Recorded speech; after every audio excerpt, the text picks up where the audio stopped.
Hello, my dear young viewers and my dear friends. You are most welcome in Nayab thoughts in English and my self Renu. और आज हम करने जा रहे हैं इसका last topic class 10th English first flight, जो कि आपकी लिटरेचर मेन कोर्स बुक है। Poem number 3 a tiger in the zoo written by Leslie Norris के poetic devices. You know poetic devices, poetic meaning related to poem and devices meaning tools and techniques. कि pome को खूबसूरत बनाने के लिए हमने क्या क्या चीज़ें ली हैं। ओके, तो इनको जो है पोइटिक डिवाइस कहते हैं, पोइटिक टेक्निक्स कहते हैं, फिगर ऑफ स्पीच कहते हैं यहाँ पर। तो हमने हर पोम के अंदर, पोम में भी प्रोज में भी पोइटिक डिवाइसेस होते हैं। ओके, तो हमने स्टेंजा वाइज इनके पोइटिक डिवाइसेस लिए हैं और मैंने इसी में सबसे पहले आपको समझाया भी है कि पोइटिक डिवाइसेस जो होते हैं अलग अलग होते हैं, बहुत सारे हैं, number of poetic devices are there, लेकिन ज़्यादातर जो है वो 8 to 10 पोइटिक डिवाइसेस हैं जो कि पोम के अंदर यूज़ होते हैं generally. Okay, now stanza number 1, I am not going to explain you, मैं आपको कुछ एक्सप्लेन नहीं करूँगी इसमें, सिर्फ आपको पोइटिक डिवाइसेस बताऊँगी कि पोम को खूबसूरत बनाने के लिए, ब्यूटीफाई करने के लिए किन कैसे कैसे पोइटिक डिवाइसेस को लिया हुआ है, जिन्हें हिंदी में हम अलंकार कहते हैं। Okay, now he stalks in his vivid stripes the few steps of his cage on pads of velvet quiet in his quiet raise.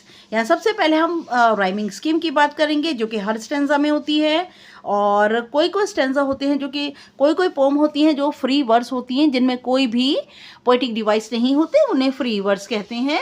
Now हमें राइमिंग स्कीम को फाइंड आउट करने के लिए, जस्टिफाई करने के लिए पोम के जो भी स्टेंजा होते हैं उसके लास्ट वर्ड देखने होते हैं, जैसे स्ट्राइप्स, केज, क्वाइट, रेज। तो केज और रेज दोनों की सेम साउंड है, इसलिए हमने इनको बी बी दिया है। और स्ट्राइप्स और रेज दोनों के दोनों, स्ट्राइप्स और क्वाइट बिल्कुल अलग हैं, इनकी साउंड अलग है, इसलिए हमने इनको ए और सी दिया है। ओके, जहाँ सेम होते हैं वहाँ पर हम उनको सेम अल्फ़ाबेट देते हैं, और हमेशा राइमिंग स्कीम स्मॉल अल्फ़ाबेट से शो होती है।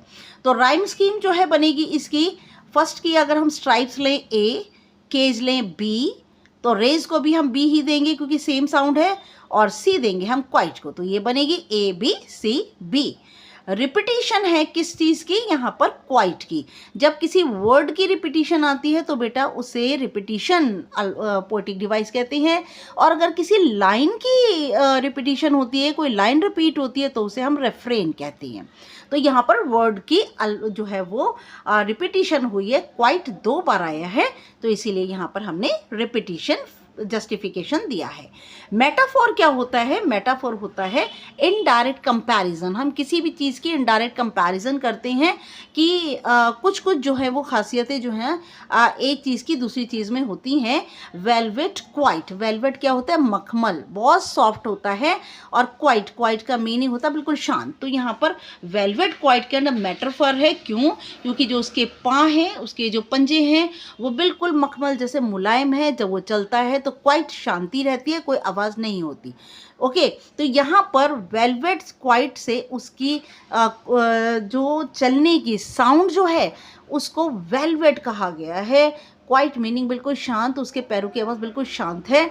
नाउ एजोनेंस क्या होता है? यहाँ पर एजोनेंस और कॉन्सोनेंस दो चीज़ें हमारे पास होती हैं। एजोनेंस में हम वॉवल को काउंट करते हैं, जब भी एक लाइन के अंदर बार बार एक ही वॉवल आता है तो उसे एजोनेंस कहते हैं। यहाँ पर repetition of vowel I in the first line, आप अगर फर्स्ट लाइन में जाएंगे तो he stalks in his vivid stripes, तो आई आई आई बहुत बार आया हुआ है, तो इसीलिए यहाँ पर फर्स्ट लाइन के अंदर एजोनेंस है जब वॉवल की रिपीटिशन होती है। जब कॉन्सोनेंट की रिपीटिशन होती है तो हम उसे कॉन्सोनेंस कहते हैं। नाउ नेक्स्ट आइए ऑक्सीमोरॉन। ऑक्सीमोरॉन में क्या होता है? यहाँ पर ऑपोजिट वर्ड आते हैं। देखिए यहाँ पर क्वाइट भी है, रेज, शांत भी है और गुस्से में भी है। तो क्वाइट और रेज इस स्टेंजा के अंदर एक साथ वर्ड आया है लास्ट लाइन में, क्वाइट रेज। क्वाइट रेज का मीनिंग है शांत भी और गुस्से में है, तो दो अपोजिट वर्ड इकट्ठे आते हैं, वहाँ ऑक्सीमोरॉन होता है। पर्सोनिफिकेशन ही थ्रू आउट पोम के अंदर टाइगर के लिए ही यूज़ किया है, और वहाँ पर ही यूज़ करने से क्या होता है कि ह्यूमन के जो एट्रीब्यूट्स हैं, जो गुण हैं, इमोशंस हैं, जो भी क्वालिटीज़ हैं, वो सीधे सीधे हम एनिमल्स के ऊपर, थिंग्स के ऊपर, नेचुरल ऑब्जेक्ट के ऊपर क्रॉप अप करते हैं तो वहाँ पर पर्सोनिफिकेशन होता है। ओके, एंजेम्बमेंट क्या होता है? एंजेम्बमेंट में यहाँ देखेंगे आप, फर्स्ट लाइन से पढ़ेंगे हम, he stalks in his vivid stripes the few steps of his cage on parts of quiet velvet quiet in his quiet rage. तो यहाँ पर जो first he stalks in his vivid stripes complete line है, लेकिन next वाली जो line है वो कंप्लीट नहीं होती और वो सेकंड और थर्ड लाइन के अंदर, थर्ड और फोर्थ लाइन के अंदर कंप्लीट होती है। कंप्लीट लाइन क्या बनेगी? The few steps he stalks in his vivid stripes the few steps of his cage on parts of velvet quiet in his quiet rage. ये पूरे एक ही सेंटेंस है तो इसे तोड़ तोड़ कर दिया हुआ है, वहाँ पर एंजेम्बमेंट होती है। ओके, नाउ मैंने थोड़ा सा बहुत हल्का सा समझाया हुआ है। मेटाफर होती है इनडायरेक्ट कंपैरिजन। इसमें मैं बता दूं, सिमली और मेटाफर में एक डिफरेंस होता है। क्या डिफरेंस? सिमली में होता है कि हम ये कहते हैं that the boy is as naughty as monkey. यहाँ पर हमने लड़के को जो है मंकी से कंपेयर किया है कि लड़के के अंदर वो क्वालिटीज़ हैं जो मंकी के अंदर होती हैं। उछलना, कूदना, हंसना, रोना, बैठना, खाना, सारी क्वालिटीज़ जो हैं वो कैसी है? लड़के के अंदर मंकी जैसी है। लेकिन मेटाफर में क्या होता है? मेटाफर में हम कहते हैं ही इज़ मंकी, कि हम कहते हैं लड़का बंदर ही है। तो हमने सारी की सारी जो बॉयज़ के अंदर क्वालिटीज़ हैं वो सारी मंकी की क्रॉप अप कर दी हैं। तो ये सिमली और मेटाफर में डिफरेंस है। नाउ पर्सोनिफिकेशन होता है एट्रीब्यूट्स ह्यूमन लाइक इमोशंस, जहाँ पर मनुष्य के जो गुण हैं, इमोशंस हैं, वो सारे के सारे किसी चीज़ में हम क्रॉप अप कर देते हैं। नाउ ऑक्सीमोरन का मीनिंग यूज ऑफ ऑपोजिट्स, जहाँ पर बताया मैंने क्वाइट और रेस दो ऑपोजिट वर्ड्स आए हैं, एक शांत भी है और गुस्से में भी है। नाउ रिपीटिशन, रिपीटिंग वर्ड्स, जहाँ पर वर्ड्स रिपीट होते हैं। मैंने आपको एक चीज़ यहाँ पर अलग करके बताई है, रेफ्रेन कहते हैं जब लाइन्स की रिपीटिशन होती है, और रिपीटिशन कहते हैं जहाँ वर्ड्स की रिपीटिशन होती है। एलिट्रेशन ऑफ और ऑफ अल्फ़ाबेट्स, एलिट्रेशन क्या होती है? जहाँ पर रिपीटिशन होती है किसकी? अल्फ़ाबेट्स की। अल्फ़ाबेट्स की रिपीटिशन होती है, वहाँ पर एलिट्रेशन होता है। एजोनेंस, रिपीटिशन ऑफ वॉवल्स, जहाँ पर एक ही वॉवल बार बार आता है। और कॉन्सोनेंस होता है रिपीटिशन ऑफ कॉन्सोनेंट्स, और जहाँ पर कॉन्सोनेंट्स आते हैं, रिपीटिशन वॉवल्स को छोड़कर जितने भी अल्फ़ाबेट्स हैं सारे कॉन्सोनेंट्स कहलाते हैं और उनकी रिपीटिशन कॉन्सोनेंट्स कहलाती है। Now stanza number 2, he should be lurking in shadow, sliding through long grass near the water hole where plump deer pass। Rhyming scheme बनेगी ABCB बेटा, शेडो और यहाँ पे ग्रास और पास, और शेडो और होल दोनों का अलग अलग साउंड है। शेडो को A, ग्रास को B दिया है तो पास को भी B, और होल को यहाँ पर हमने क्या देंगे? C। ओके, तो ABCB। पर्सोनिफिकेशन इसलिए क्योंकि he is use for the tiger, because he, tiger is animal and he, उसके ऊपर जितने भी ह्यूमन बीइंग्स के गुण हैं वो लगाए गए हैं।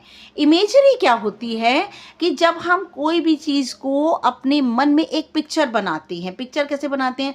लर्किंग इन द शेडो, हमारे दिमाग में एक पिक्चर आती है, छाया के अंदर छुपना। स्लाइडिंग थ्रू ग्रास, घास के अंदर धीमे धीमे जाना, तो फ़ौरन शेर की एक इमेज हमारे मन में आ जाती है। नियर द वाटर होल, तो यहाँ पर जितने भी हैं, जितनी भी है इमेजरी होती हैं, जब हमारे मन में एक इमेज बन जाती है। Okay, now stanza number 3, he should be snarling around houses at the jungle's edge, bearing his white fangs, his claws terrorizing the village। यहाँ एक वर्ड में आपको, ओनोमेटोपिया जो है वो फर्स्ट लाइन में स्नार्लिंग। स्नार्लिंग क्या होता है? स्नार्लिंग होता है गुर्राना, ग्रॉल, है ना। यहाँ पर आप पिक्चर भी देख रहे हैं वॉल्फ की, जो मुंह खोल करके एक आवाज़ निकालना, घर्र की ऐसे ऐसे करके आवाज़ एक निकालना, तो वहाँ वो उसे स्नार्लिंग कहते हैं। नाक से और मुंह से एक तरह की सांस निकालते हैं, आवाज़ निकालते हैं जानवर, उसे स्नार्ल कहते हैं। तो ये ओनोमोटोपिया है। ओनोमेटोपिया क्या होता है? साउंडिंग वर्ड्स, जैसे कि थड, विज, जूम, ये जितनी भी आवाज़ें होती हैं ये सारी साउंडिंग वर्ड्स हैं, और स्नार्ल एक साउंडिंग वर्ड है, इसलिए ये ओनोमेटोपिया है। नाउ पर्सोनिफिकेशन ही यूज़ किया है, और consonance again, bearing his white fangs, his clause, इसमें दो रिपीटिशन हुए हैं।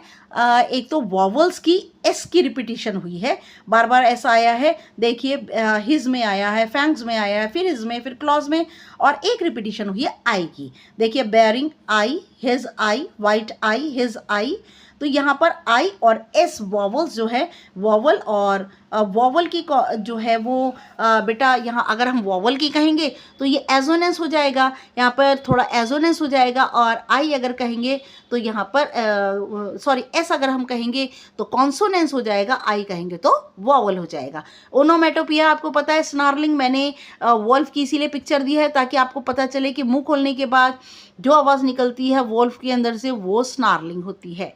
Stanza number 4। Yes, stanza number 4. But he is locked in a concrete cell, his strength behind bars, stalking the length of his cage, ignoring visitors. यहाँ पर बेटा सबसे बड़ी बात है पर्सोनिफिकेशन है क्योंकि ही यूज़ किया है। और एलिट्रेशन देखिए, यहाँ पर एलिट्रेशन होती है repetition of alphabets behind bars. तो दोनों वर्ड्स बी से स्टार्ट होते हैं, कॉन्क्रीट सेल सी और सी से स्टार्ट होते हैं। यहाँ राइम स्कीम इस स्टैंजा की थोड़ी सी फ़र्क है। देखिए सेल, बार्स, केज, विजिटर्स, कोई भी जो है वो वर्ड एक दूसरे से उसकी साउंड मैच नहीं करती, तो इसीलिए ए बी सी डी चारों की चारों अलग ही होंगी।